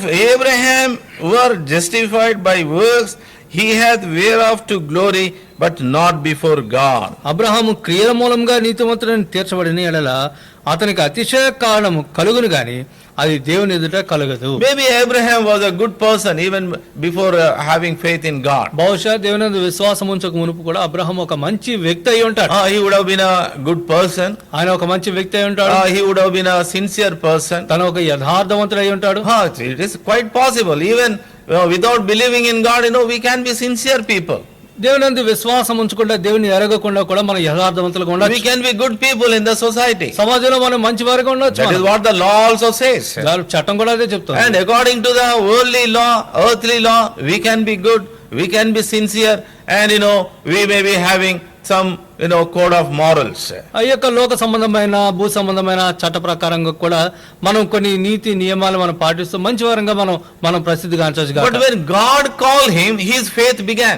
అయితే దేవుడు అబ్రాహామును పిలిచిన తర్వాత తన విశ్వాసం When ప్రారంభమైంది. God called him, అబ్రాహామును దేవుడు పిలిచినప్పుడు then he understood. అప్పుడు అబ్రాహాం గ్రహించాడు, Oh, real God will speak. అరే నిజమైన దేవుడు అయితే ఈ రీతిగా మాట్లాడతాడు. I've been, worshipping so many gods all these days. ఇన్ని దినాలు నా జీవితంలో అనేకమైన దేవతలను పూజిస్తూ వచ్చానే. My fathers and my grandfathers, they have been worshipping so many gods. నా తండ్రులు నా యొక్క తాతలు వారందరూ కూడా అనేకమంది దేవతలను దేవుళ్ళు పూజిస్తూ And వచ్చారు. these Syrians, they are famous for having, even house gods. ఈ యొక్క సిరియన్లు కనుక మనం చూసినట్లయితే వారందరూ కూడా గృహ దేవతలు కూడా కలిగి ఉంటారు. We understand when Jacob was coming out, how Rachel stole the house gods of his father and comes up with those things. ఈ విషయాన్ని యాకోబు మామ ఇంటి నుండి బయలుదేరి వస్తున్నప్పుడు రాహేలు ఏ రీతిగా తన యొక్క తండ్రి గృహదేవతలను దొంగిలించుకుని వచ్చిందో మనం చూస్తాం. So the Syrians are famous for having so many idols and so many gods and goddesses for them. కాబట్టి తమ కొరకైన అనేకమైన దేవుల్ని దేవతలను కలిగి ఉండటంలో ఈ యొక్క సిరియా వారు ప్రసిద్ధిగాంచిన వారు. And here we see that Abraham was also worshipping so many gods. ఇక్కడ మనం చూసినట్లయితే అబ్రహాము కూడా విశ్వాసం యాత్ర ప్రారంభంగా మునుపు తాను కూడా అనేక మంది దేవుళ్ళని పూజిస్తూ వచ్చాడు. Maybe very sincerely he was worshipping those gods. బహుశా నిజంగా చాలా యథార్థంగా పూజిస్తున్నాడు. And very sincerely he was praying to those gods. చాలా యథార్థంగా ఆ దేవతల ముందు ప్రార్థన చేస్తున్నాడు. And maybe there would have been a desire in his heart.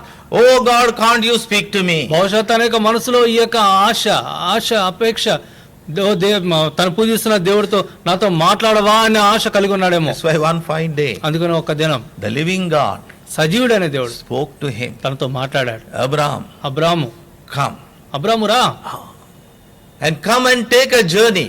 అబ్రాహాం నువ్వు వచ్చి నువ్వు ఒక యాత్ర ప్రారంభించు, and enter into that land which I will show to you. నేను నీకు చూపించబో ఆ దేశంలో నీకు ప్రవేశించు. He did not give the name, ఆ దేశం ఆ స్థలం ఏంటో పేరు చెప్పలేదు, and he did not even give the how much distance he has to travel, ఎంత దూరం ప్రయాణించాలో చెప్పలేదు, and he did not even told him how long, how many days he has to travel, కనీసం ఎన్ని దినాలు తను ప్రయాణం చేయాలో కూడా చెప్పలేదు. and God even did not tell him what all the things he has to carry with him. తనతో కూడా ఏమేమి మోసుకుని పోవాలో కూడా దేవుడు చెప్పలేదు. Because for a journey normally we have to carry certain things. సహజంగా ఒక ఏదైనా ప్రయాణం చేస్తున్నామంటే కొన్ని మనం మోసుకుని పోవాలి. And Abraham, with that one call, he really understood God, more than what anybody can understand. ఆ ఒక్క పిలుపు దేవుని నుండి ఆ స్వరం వినిన వెంటనే ఏ ఒక్కరైనా ఎవరైనా దేవుని గ్రహించేదానికంటే అత్యధికంగా అబ్రాహాం గ్రహించిన That's why what did he do is, అందుకని అబ్రాహాం విని వెంటనే ఏం చేశాడంటే he took all such heads and sheep and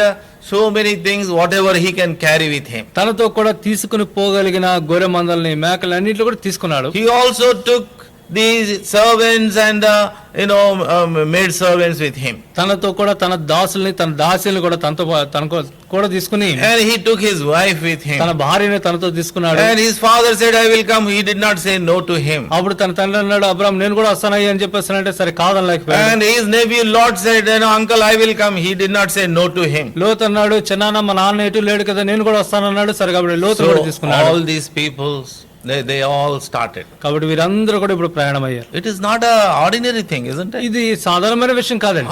In those days, leaving the place where you are established and going to some other place, it is a mark of humiliation. ఆ దినాల్లో తాము నివసిస్తున్న తాము స్థిరపడిన తమ సొంత స్థలాన్ని విడిచిపెట్టి మరొక స్థలానికి వెళ్తున్నారంటే ఎంత అవమానం అది. Normally people do that if they are excommunicated from the town or village. సహజంగా ప్రజలు ఇటువంటి పని ఎప్పుడు చేస్తారంటే వారు నివసిస్తున్న గ్రామం నుంచి కానీ పట్టణం నుంచి కానీ వారు వెలివేయబడినప్పుడు ఆ పని చేస్తారు. And secondly, రెండవదిగా if they have done a great offense in that village where they are living, then they leave that place. వారు నివసిస్తున్న ఆ గ్రామంలో ఎంతో గొప్ప అపరాధం లేకపోతే ఏదైనా గొప్ప తప్పు చేస్తే ఆ పని చేస్తారు. And thirdly, if any calamity takes place, then they leave that place.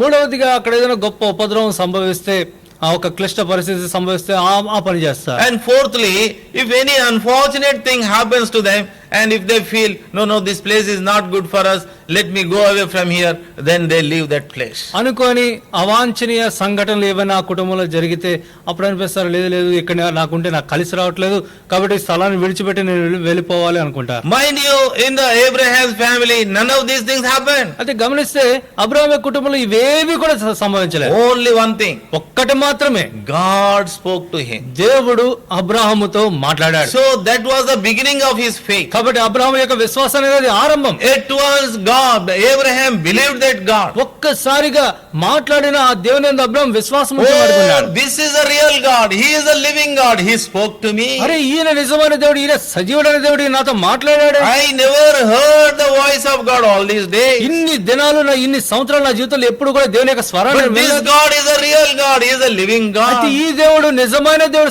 ఈ దేవుడు సజీవుడైన దేవుడు. And he called me by my name. నా పేరు పెట్టి ఈ దేవుడు నన్ను పిలిచిన వాడు. And he is telling me to leave this place. ఈ యొక్క స్థలాన్ని విడిచిపెట్టమని ఇప్పుడు ఈ దేవుడు నాకు And చెప్తున్నాడు. go to the place which he will give to me as an inheritance. నాకు స్వాస్యంగా ఇవ్వబోయే ఆ స్థలానికి నన్ను పొమ్మని చెప్తున్నాడు. So Abraham at once believed in God. కాబట్టి వెంటనే అబ్రహాము దేవుని That's why in verse 3 it is written. అందుకని 3వ వచనంలో రాయబడి ఉంటుంది. Romans chapter 4 and verse 3. రోమీయులకు రాసిన పత్రిక 4వ అధ్యాయం 3వ వచనం. For what said the scripture? Abraham believed God and it was counted unto him for righteousness. లేఖనం ఏమి చెప్తున్నది? అబ్రహాము దేవుని నమ్మెను, అది అతనికి నీతిగా ఎంచబడెను. Counted means it is a banking word. ఈ యొక్క ఎంచబడెను అనేది that బ్యాంకులో వింటా ఉంటాం అన్నమాట. Something has been put in his account. అంటే తన యొక్క అకౌంట్ లో కొంత భద్రపరచబడింది. In this chapter we hear 3 different words. ఈ యొక్క అధ్యాయంలో మనం 3 భిన్నమైన మాటలు మనం వింటాం. Counted. ఒకటేమో ఎంచబడటం, reckoned. తర్వాత రెకండ్. Reckoned in the following verse 4.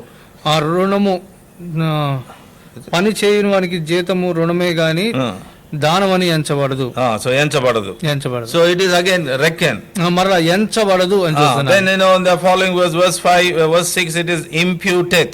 తర్వాత మరలా ఎంచబడుచున్నది అని చూస్తాం. So imputed. These three words, they give the same meaning. That they are all synonyms. కాబట్టి ఎంచబడను, ఎంచబడుచున్నది ఇవన్నీ కూడా ఒకే విధమైన అర్థాన్ని ఇచ్చే So మాటలు. these words are used again and again in this chapter. ఈ యొక్క మాటలు మరలా ఈ అధ్యాయంలో మనం That చూస్తుంటున్నాం. means by every moment of Abraham after God called him, something has been put in his account. అబ్రహామును దేవుడు అబ్రహాంతో మాట్లాడే ప్రతి సందర్భంలో కూడా అబ్రహాం యొక్క అకౌంట్ లో కొంత దాచబడుతుంది.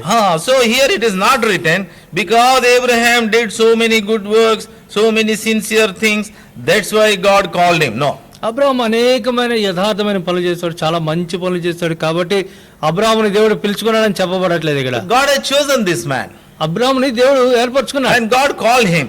దేవుడు అబ్రహాముని పిలిచిన వాడు. And when God called him, అబ్రహాముని దేవుడు పిలిచినప్పుడు Abraham positively responded without any reasoning. ఎటువంటి వాదోపవాదం లేకుండా అనుకూలంగా దేవుని యొక్క పిలుపుకు ప్రతిస్పందించాడు. Without any second thought, he responded to God. రెండవ తలంపు లేకుండా దేవునికి ఆయన ప్రతిస్పందించాడు. That's why in verse 3 what is written? అందుకని 3వ వచనంలో ఏమంటారు? Abraham believed God. అబ్రహాము దేవుని నమ్మెను. Abraham believed God. అబ్రహాము దేవుని నమ్మెను. So it is only by our belief that we are made righteous. కాబట్టి కేవలం మన యొక్క విశ్వాసాన్ని బట్టే మనం నీతిమంతులుగా See తీర్చబడుతున్నాం. chapter 5 and verse 1. చూడండి 5వ అధ్యాయం మొదటి వచనం మనం చూస్తాం. Therefore being justified by faith we have peace with God through our Lord Jesus Christ. కాబట్టి విశ్వాస మూలమున మనము నీతిమంతులుగా తీర్చబడి మన ప్రభువైన యేసుక్రీస్తు ద్వారా దేవునితో సమాధానం కలిగిందము. Chapter 3 and verse 28. 3వ అధ్యాయం 28వ వచనం మనం చూస్తాం. Therefore we conclude that a man is justified by faith without the deeds of the law. కాగా ధర్మశాస్త్ర సంబంధమైన క్రియలు లేకుండా విశ్వాసము వలననే మనుషులు నీతిమంతులుగా తీర్చబడుచున్నారని ఎంచుచున్నాము. So it is by faith. కాబట్టి ఇది విశ్వాసము By believing in God. దేవుని యందు విశ్వాసం ఉంచడం So ద్వారా. by believing in God, what is happening? దేవుని యందు విశ్వాసం ఉంచడం ద్వారా ఏం It జరుగుతుందండి? will be counted for us as righteousness. అది మనకి నీతిగా ఎంచబడుతుంది. That very moment when we start believing in Lord Jesus Christ as a Savior, even much before we confess our sins and everything, it will be counted as righteousness for us. ప్రభువైన యేసుక్రీస్తుని రక్షకునిగా మనం ఆయన గుర్తించిన వెంటనే ఇంకా మన పాపాలు కూడా ఒప్పుకొని అవసరం లేదు. ఆయన గుర్తిస్తే చాలు అది మనకి నీతిగా ఎంచబడుతుంది. Then that moment itself, God the Holy Spirit will come to us and He will start teaching us. ఆ క్షణాన ఎప్పుడైతే ఆయనే రక్షకుడు అనే విషయాన్ని మనం గుర్తిస్తామో వెంటనే పరిశుద్ధాత్మ దేవుడు మన దగ్గరికి వచ్చి మనలోనికి వచ్చి మనకి బోధించడం ప్రారంభిస్తాడు. The moment this matter or this substance of faith spurts out in our heart, and very moment God the Holy Spirit will come to us and fulfills the process of the salvation. ఎప్పుడైతే విశ్వాసం అనేది మన హృదయంలో మొలకెత్తుతుందో వెంటనే పరిశుద్ధాత్ముడు మనలోనికి వచ్చి ఆ రక్షణ కార్యాన్ని ఆయన ముందుకు నడిపించేవాడు. That's how Abraham was justified. ఆ రీతిగా అబ్రహాము నీతిమంతుడిగా తీర్చబడ్డాడు. Not by any works. ఏ క్రియల ద్వారా కాదు. If Abraham is justified, if any man is justified by the works, ఏ వ్యక్తి అయినా ఏ మనుషుడైనా అబ్రహామే కావచ్చు క్రియల మూలంగా కనుక నీతిమంతుడిగా తీర్చబడినట్లయితే What happens? అప్పుడు ఏం జరుగుతుందండి? glory to the man, not to God. అప్పుడు ఆ ఘనత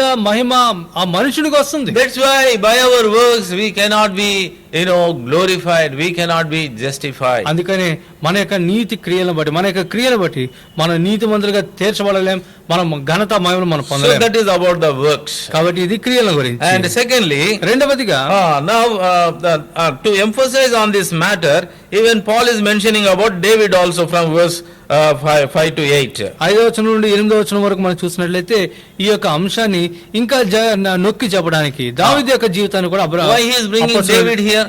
ఎందుకంటే దావీదుని తీసుకుని వస్తున్నాడు అపోస్తలుడైన పౌలు. David was in the era of the law. ఎందుకంటే దావీదు ధర్మశాస్త్ర యుగంలో జీవించిన వాడు. When Abraham believed in God, Abraham దేవుని యందు విశ్వాసం there ఉంచినప్పుడు was no law. అప్పుడు ధర్మశాస్త్రం లేదు. And he was not even circumcised. అంతేకాకుండా అబ్రహాము సున్నతి కూడా పొందలేదు. When was he circumcised? Abraham ఎప్పుడు సున్నతి పొందాడు? Only in chapter 17 God. 17వ అధ్యాయంలోనే దేవుడు అబ్రహాంకి That means ఆజ్ఞాపించాడు. by that time Abraham of Genesis 17, You know, Abraham was 99 years old. ఎందుకంటే 17వ అధ్యాయానికి వచ్చేసరికి అబ్రహాంకి 99 సంవత్సరాలు. But when God called him, he was only 75 years old. అయితే దేవుడు అబ్రహామును పిలిచినప్పుడు 75 సంవత్సరాలే. That means అంటే దానికి అర్థము after 24 years of his faith journey, then God commanded him and given him the revelation about the circumcision. తన యొక్క విశ్వాస జీవితంలో 24 సంవత్సరాలు గడిచిపోయిన తర్వాత అప్పుడు ఆ యొక్క సున్నతిని గురించిన ఆజ్ఞ దేవుడు అబ్రహాంకి So these ఇస్తున్నాడు. three things we are emphasizing in this chapter. కాబట్టి ఈ యొక్క అధ్యాయంలో ఈ మూడు విషయాలు మనం One చూస్తున్నాం. is works, ఒకటేమో క్రియలు, another one is law, రెండోదేమో and ధర్మశాస్త్రం, third one is circumcision. మూడోదేమో సున్నతి. So Abraham was without these three. కాబట్టి అబ్రహాముకు ఈ మూడు లేవు.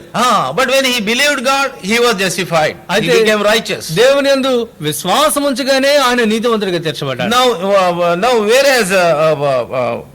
whereas David, అయితే దావీదు విషయానికి వస్తే now he was under the era of the law. ఇప్పుడు దావీదు అయితే ధర్మశాస్త్ర యుగంలో జీవించాడు. Even by that time the written law was there. ఆ సమయానికే రాయబడిన ధర్మశాస్త్రం అనేది ఉంది. When David was born and became king, the written law was there with him. దావీదు ఆయన తను జన్మించి తను రాజయ్యే సమయానికి రాయబడిన ధర్మశాస్త్రం And అనేది not ఉంది. only that, అంత మాత్రమే కాదు, according to the commandment God has given to Abraham, he was also circumcised. అబ్రహాముకు దేవుడిచ్చిన ఆజ్ఞను బట్టి దావీదు కూడా సున్నతి పొందిన వాడుగా But ఉంటున్నాడు. how he was forgiven? అది ఏ రీతిగా క్షమించబడ్డాడు? When he committed sin with Bathsheba, బచ్చవ విషయంలో తాను పాపం చేసినప్పుడు it is not by the law. ధర్మశాస్త్రాన్ని బట్టి ఆయన He క్షమించబడ్డాడు. can very easily fulfill the law. ఆయన కావాలనుకుంటే చాలా సులువుగా ధర్మశాస్త్రాన్ని నెరవేర్చగలడు. ఆయన. According to the law, ఆ ధర్మశాస్త్రం ప్రకారం what he has to do? తను ఏం చేయాలి? he has to offer some sacrifices. ఏదైనా ఒక బలి అర్పణ అర్పించాలి. So అంతే. that he can do very easily. చాలా సులువుగా See, he చేయగలడు. himself says that. చూడండి తానే స్వయంగా మాట See, చెప్తున్నాడు. it's the Psalm 51. చూడండి 51వ కీర్తనలో Psalm 51 51వ కీర్తన and verse 16 16వ వచనంలో ఆయన and అంటున్నాడు 17. 16-17 వచనాల్లో Yeah, read. నీవు బలిని కోరువాడు కావు, కోరిన ఎడల నేను అర్పించుదును. దహన బలి నీకు ఇష్టమైనది కాదు, విరిగిన మనసే దేవునికి ఇష్టమైన బలులు. దేవా, విరిగి నలిగిన హృదయమును నీవు అలక్ష్యము చేవు. So what is important here? కాబట్టి ఇక్కడ ప్రాముఖ్యమైన విషయం Broken heart. విరిగి నలిగిన When హృదయం. does that broken heart will come? ఆ యొక్క విరిగిన నలిగిన హృదయం ఎప్పుడు When వస్తుంది? you are convinced about your sin. నీ యొక్క పాపం విషయంలో నువ్వు ఒప్పింపబడిన So when David was convinced about the sin, కాబట్టి దావీదు తన యొక్క పాపాన్ని బట్టి he did ఒప్పింపబడినప్పుడు not think of offering the sacrifices and get rid of this sin. ఏదైనా బలి అర్పణ అర్పించి ఈ యొక్క పాపం నుండి బయటపడచ్చు అనుకోలేదు. But by faith he is praying to God. విశ్వాసంతో దేవునికి ప్రార్థన That చేస్తున్నాడు. prayer we see in Psalm 32. ఆ ప్రార్థన ఆ కీర్తన 32లో మనం చూస్తాం. The same scriptures are mentioned by Paul from chapter 4, Romans chapter 4 from verse 5 to 8. ఇదే అధ్యాయంలోని 32వ కీర్తనలోని వచనాలనే అపోస్తలుడైన పౌలు రోమీయులకు రాసిన పత్రిక 4వ అధ్యాయంలో 5 నుండి 8 వచనాలు So in Psalm ప్రస్తావిస్తున్నాడు. 32, కాబట్టి 32వ కీర్తనలో see these things are mentioned there in Romans. చూడండి రోమీయులకు రాసిన పత్రికలో ఈ మాటలే మనం చూస్తాం. Verse 1 and 2. చూడండి 1-2 వచనాలు. Shall we read together? మనందరం కలిసి చదువుదామండి. Blessed is he తన whose అతిక్రమములకు transgression is పరిహారం పొందినవాడు, forgiven, whose తన sin is పాపములకు covered. ప్రాయశ్చిత్తము Blessed పొందినవాడు is the ధన్యుడు. man unto whom Jehovah the చేత Lord నిర్దోషి imputeth not నందుకున్నవాడు, iniquity, ఆత్మలో and in whose కబులినవాడు spirit ధన్యుడు. there is no guile. So here, without any guile, without any, the hiding spirit, David openly confessing his sin. ఎటువంటి కపటం లేకుండా, మరువు చేసుకునే ఆత్మ లేకుండా దావీదు బాహాటంగా తన యొక్క పాపాన్ని ఒప్పుకుంటున్నాడు. That's why in verse 5 he says, అందుకని 5వ వచనంలో I అంటున్నాడు ఆయన, acknowledge my sin unto thee, and mine iniquity have I not hid. I said, I will confess my transgression unto the Lord, and thou forgavest the iniquity of my sin. నా దోషమును కప్పుకొనక నీ ఎదుట నా పాపమును ఒప్పుకొంటిని, యెహోవా సన్నిధిని నా అతిక్రమములు ఒప్పుకొందును అనుకొంటిని, నీవు నా పాప దోషమును పరిహరించినావు. So in this incident what we see కాబట్టి is, ఈ యొక్క సందర్భంలో మనం ఏం చూస్తాం? David believed in God. It is God who can forgive me, no man can forgive me. దేవుడే నన్ను క్షమించగలడు, మరి ఏ మానవుడు కూడా నన్ను క్షమించలేడు అన్న విషయాన్ని గ్రహించిన వాడే దావీదు దేవుని యందు విశ్వాసం కలిగి ఉన్నవాడు. Truly the sin committed by David cannot be forgiven by any man. వాస్తవానికి దావీదు చేసిన పాపాన్ని ఏ మనుషుడు కూడా క్షమించలేడు. That's why we see in the later days how Ahithophel, who belongs to the family of Urijah, and how he has developed vindictiveness against David. అందుకనే మనం చూసినట్లయితే ఆ తర్వాత దినాల్లో ఆ ఊరి కుటుంబానికి చెందినటువంటి వాడైన అహితోపేలు ఏ రీతిగా పగ పెంచుకున్నాడో దావీదు మీద పగ పెంచుకున్నాడో మనం చూస్తాం. and how he turned against him. ఏ రీతిగా దావీదుకి వ్యతిరేకంగా తాను తిరిగిన So వాడుగా man ఉన్నాడో cannot చూస్తాం. forgive. మానవుడు క్షమించలేడు. So sins cannot be forgiven by any man. పాపములు ఏ మానవుని చేత కూడా క్షమించబడవు. It can be forgiven by God alone. కేవలం దేవుని చేత మాత్రమే. So that's why here Paul is mentioning the example of David also. అందుకని ఇక్కడ అపోస్తలుడైన పౌలు దావీదు యొక్క ఉదాహరణ కూడా ఎత్తి చూపిస్తుంటున్నాడు. ఎందుకని David was under the law. దావీదు ధర్మశాస్త్రంలో And ఉంటున్నాడు. David was a circumcised person. దావీదు సున్నతి పొందిన వ్యక్తిగా But ఉంటున్నాడు. by these things, he is not justified. అయితే వీటిని బట్టి దావీదు కూడా నీతిమంతుడిగా He was తీర్చబడలేదు. justified by the forgiveness of God. దేవుని యొక్క క్షమాపణ బట్టి దావీదు నీతిమంతుడిగా Even తీర్చబడ్డాడు. when Nathan came and told him, Nathan himself said, God already said that he will forgive you. నాతోను కూడా వచ్చినప్పుడు దావీదు అంటున్నాడు, దేవుడు నిన్ను క్షమిస్తానని చెప్పిన వాడు ఉంటున్నాడు. So when he pronounced the things, that God, he said, God will forgive you. ఆ యొక్క దావీదు ఒప్పుకున్న వెంటనే దేవుడిని క్షమిస్తాడన్న మాటలు నాతో తెలిపిన వాడు So David understood this. దావీదు ఈ విషయాన్ని గ్రహించాడు. More than our sacrifice or more than the asking forgiveness to a person, he understood God is the one who can forgive his sins and God is the one who can accept him and make him righteous. ఆ యొక్క బలి అర్పణ అర్పించే కంటే మరి ఎవరో మనుషుడు ఒక వ్యక్తి వచ్చి తను క్షమించే కంటే దేవుడు మాత్రమే తను క్షమించగలడు, దేవుడు మాత్రమే క్షమాపణ దయచేయగలడు అన్న విషయాన్ని దావీదు గ్రహించిన వాడు. So in the first part of this chapter, కాబట్టి ఈ యొక్క అధ్యాయంలో మొదటి భాగంలో Romans chapter 4, రోమీయులకు రాసిన పత్రిక 4వ అధ్యాయం మొదటి 1 భాగంలో to 12 verses. 1 నుండి 12 వచనాలు. So these three things we are seeing. ఈ యొక్క 1 నుండి 12 వచనాలు ఈ మూడు విషయాలు మనం చూస్తాం. Justification is not by works. నీతిమంతులుగా తీర్చబడడం అనేది క్రియల ద్వారా చేయబడలేదు. Justification is not by the circumcision. సున్నతిని బట్టి నీతిమంతులుగా తీర్చబడలేం. Justification is not by the law.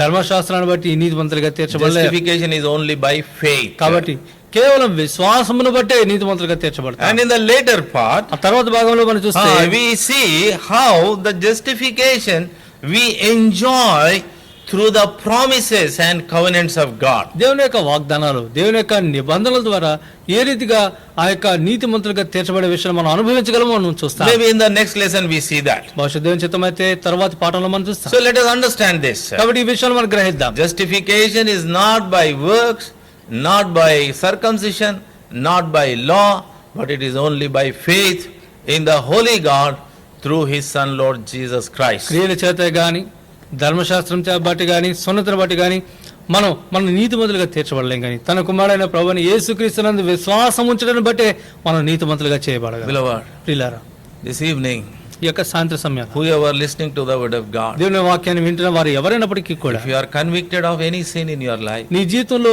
ఏ పాపాన్ని బట్టి నీవు if you are ఒప్పించబడుతున్నట్లయితే, convicted of any hidden sin in your life, నీ జీవితంలో ఏ రహస్యమైన మరుగైన పాపం విషయంలో if నువ్వు you are convicted of ఒప్పించబడుతున్నట్లయితే, any doubt in your life, నీ జీవితంలో ఏదైనా ఆలోచన, ఏదైనా సంశయం, అనుమానాన్ని బట్టి నువ్వు come ఒప్పించబడుతున్నట్లయితే to Lord Jesus Christ. యేసు ప్రభు దగ్గర రా. Confess it.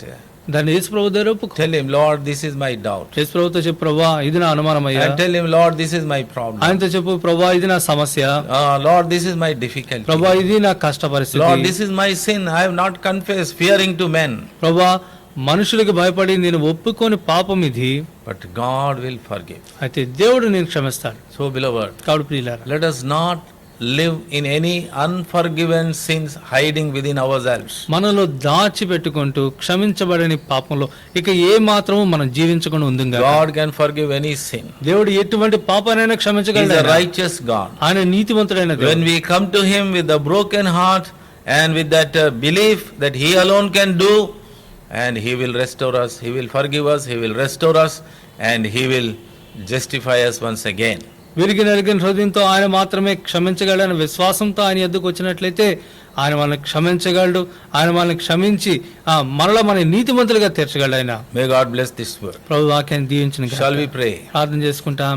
Loving, gracious, merciful, heavenly Father, ప్రేమ కృప కనికరం కలిగిన పరలోకమందున మా తండ్రి, in the highly exalted, wonderful name of our Lord and Savior Jesus Christ, we thank and praise Thee for speaking to us through Thy word. అత్యున్నతంగా హెచ్చింపబడిన మా ప్రభువును రక్షకుడైన యేసుక్రీస్తు ప్రభు నామములో మీ యొక్క వాక్యంతో మీరు మాతో మాట్లాడినందుకు మీకు వందనాలు చెల్లిస్తుంటున్నాం. Bless Thy word and water to it. మీ యొక్క వాక్యాన్ని దీవించి నీరు కట్టండి. Thank the Lord, making it clear once again to our weary, doubtful minds that how we are justified. ప్రభువా మా యొక్క ఆలస్యన సమస్యలైన తండ్రి ప్రభావ మా యొక్క చంచల మనసులకు ఏ రీతిగా నీతిమంతులుగా తీర్చబడగలమో మరొకసారి వివరించినందుకు మీకు వందనాలు. Justification is not by works, justification is not by circumcision, justification is not by law, but it is only by faith. ప్రభావ మా యొక్క క్రియల ద్వారా కానీ సున్నతి ద్వారా కానీ ధర్మశాస్త్రం బట్టి కానీ మేము నీతిమంతులుగా తీర్చబడలేం కానీ కేవలం మీ యందు విశ్వాసం ఉంచడం బట్టి మేము నీతిమంతులుగా చేయబడగలం. We thank thee for the example of Abraham. అబ్రాహాం యొక్క జీవిత ఉదాహరణ బట్టి మీకు వందనాలు. Lord, that's why he became the father of the nations, father of the faith. అందుకనే ప్రభా అబ్రహాము విశ్వాసులకు తండ్రిగా జనాంగములకు తండ్రిగా చేయబడ్డాడు. We also thank thee for the example of David bringing before us. దావీదు యొక్క ఉదాహరణ కూడా ప్రభు మా ముందుకు తీసుకుని వచ్చినందుకు మీకు వందనాలు. Lord, we thank thee through these things that thou art encouraging us to confess all our hidden sins and be free from the sin. వీటిని బట్టి ప్రభు మమ్మల్ని ప్రోత్సాహపరుస్తూ మా పాపాలన్నింటిలో ఒప్పుకొని పాప నుండి మేము స్వేచ్ఛగా ఉండటానికి మీరు మాకు సహాయపడుతున్నారు. మీకు వందనాలు. We thank thee for speaking to us. ప్రభు మీరు మాతో మాట్లాడినందుకు మీకు Bless వందనాలు. thy word abundantly. మీ యొక్క వాక్యాన్ని సమృద్ధిగా Bless దీవించండి. thy people who have heard thy word మీ యొక్క వాక్యాన్ని వినుంటున్న మీ ప్రజలను దీవించండి. and be with them also. వారితో కూడా ఉండండి. Take charge of them. మా ప్రభు వారి బాధ్యత We వహించండి. pray for all our believers of Shalem who used to fellowship here. ప్రభు ఇక్కడ సహవాసం కలిగి ఉంటున్న శాలం విశ్వాసులందరి గురించి మేము ప్రార్థన చేస్తుంటున్నాం. We also pray for the God servants of the branch assemblies, responsible brothers and also elders. Lord, be thou very, very gracious unto them. ప్రభా branch assemblies లో ఉంటున్న దైవ సేవకులు దేవుని సేవకులు తండ్రి విశ్వాసులు తండ్రి బాధ్యత కలిగిన సహోదరులు పెద్దలు తండ్రి వారితో ఉండండి. వారి పక్షాన కృప కలిగి ఉండండి. Some people are not very well, O Master. Have mercy on them and be gracious to them. Touch them and heal them. ప్రభా కొందరు ఆరోగ్యవంతులుగా లేరు, అటు వారిని దర్శించండి, వారిని ముట్టి స్వస్థపరచండి. వారి పక్షాన ప్రభా మీ కృపను చూపించండి. And some people also, Lord, they are in need. Lord, provide for their needs. మరి కొందరైతే ప్రభా అక్కర్లో ఉంటున్నారు, వారి యొక్క అక్కర్లన్నీ కూడా మీ మహిమ నుండి తీర్చండి. Lord, it is now government is giving the directives to open the places of worship from 8th onwards. Lord, many things are not clear. Lord, we seek thine guidance in this matter. ప్రభా 8వ తారీఖు నుండి ప్రార్థన ఆలయాలను ప్రార్థన స్థలాలని తెరిచి సమూహాలుగా కూడవచ్చు అంటున్నారు. అయితే అనేక విషయాల స్పష్టత లేదు. ఈ విషయంలో మీరు మమ్మల్ని నడిపించాలి. We look unto thee, the directives that will come, Lord, may be convenient to us and conducive to us. ప్రభా ప్రభుత్వం వారు మన ఇచ్చే మార్గనిర్దేశకాలు మాకు అనుకూలంగా ఉండేలాగా సహాయపడండి. And there are many restrictions also which we are supposed to follow. Lord, thou may also be gracious unto us to follow all those restrictions. ప్రభా అనేకమైన నియంత్రణలు మేము పాటించాల్సి ఉంటుంది. వీటన్నిటిని పాటించడంలో కూడా మాకు కృప చూపించండి. Lord, we pray for this coronavirus, it may be stopped by thee. ప్రభా యొక్క కరోనా వైరస్ నిమిత్తం ప్రార్థన చేస్తున్నాం. మిమ్మల్ని బట్టి మీ ద్వారా అది ప్రభా సంపూర్ణంగా నియంత్రించబడి గాక. But because thou art the God who can save us and who can heal us from all the pestilences and from all the plagues and from all the sickness. ప్రభా సమస్తమైన తెగులు వ్యాధి బాధల నుండి మీరే మమ్మల్ని రక్షించి మీరే మమ్మల్ని నయం చేయగలిగిన దేవుడు కాబట్టి మీ వైపు చూస్తుంటున్నాం. So Lord, our eyes are upon thee and we seek thine guidance. కాబట్టి ప్రభా మా యొక్క కనుదృష్టి మీపై ఉంచి మీ యొక్క నడిపింపును We కోరుకుంటున్నాం. also pray for our leaders who are ruling our country and our states. మా దేశాలని మా యొక్క రాష్ట్రాలు పాలిస్తుంటున్న నాయకుల నిమిత్తం ప్రార్థన Be thou చేస్తున్నాం. gracious unto them and guide them and lead them. తండ్రి వారి పక్షాన మీరు కృప కలిగిన వారుగా ఉండి వారిని నడిపించి వారికి ఉపదేశించండి. Lord, we also thank thee for taking care of us thus far on the 6th of this month. Lord, we need to have the anniversary meeting, but we are not able to have the physical meeting. ప్రభా ఇంతవరకు మీరు మాతో కూడా ఉన్నారు, మా బాధ్యత వహించారు. ఈ యొక్క జూన్ మాసం 6వ తారీఖున మేము వార్షిక కూడిక కలిగి ఉండాలి.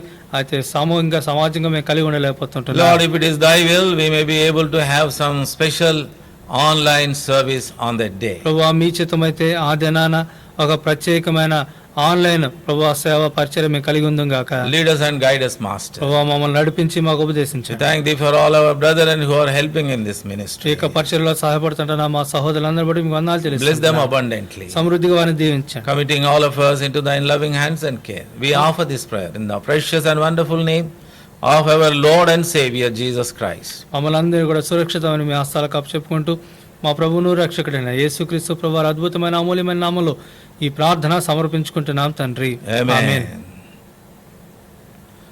May the grace of our Lord Jesus Christ and the love of the Almighty Father, the communion of the Holy Spirit be with us both now and ever. Amen. Amen. Praise the Lord to everyone. Thank you, Prem.